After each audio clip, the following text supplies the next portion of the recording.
Kerja keras pemerintah Kabupaten Musi Banyuasin di bawah kepemimpinan Bupati Dodi Reza Alex Nurdin untuk memerangi dan menanggulangi penyebaran dan penurunan virus COVID-19 di wilayah Kabupaten Musi Banyuasin terus digencarkan. Pada Kamis 9 April 2020 kemarin, Bupati Musi Banyuasin Dodi Reza Alex Nurdin kembali lagi menyerahkan 1080 alat rapid test tahap 2 di Rumah Sakit Umum Daerah dan 28 puskesmas yang ada di Kabupaten Muba. Selain alat rapid test, Dodi juga menyerahkan sejumlah alat kesehatan lainnya seperti sepatu boots, sarung tangan steril, serta alat pelindung diri lainnya.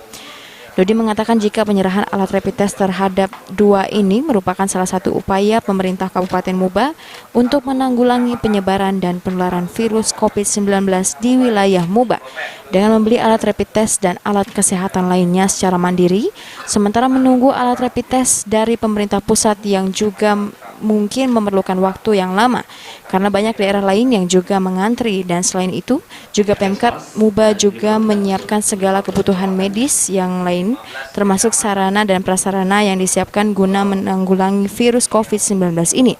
Dodi berharap dengan adanya persiapan ini semoga dapat meminimalisirkan penyebaran virus corona di wilayahnya.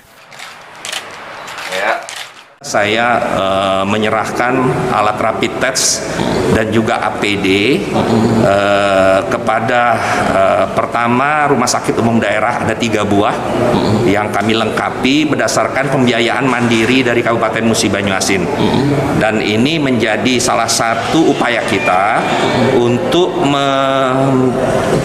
memberikan alat-alat khusus dan juga tes rapid ini kan mencegah mata rantai penularan. Jadi kami tidak menunggu, karena kalau kami menunggu bantuan dari pusat kadang-kadang memang lama karena giliran harus diberikan seperti itu. Tapi ini pengadaan secara mandiri dan ini sudah keberapa kali kami memberikan hal seperti itu.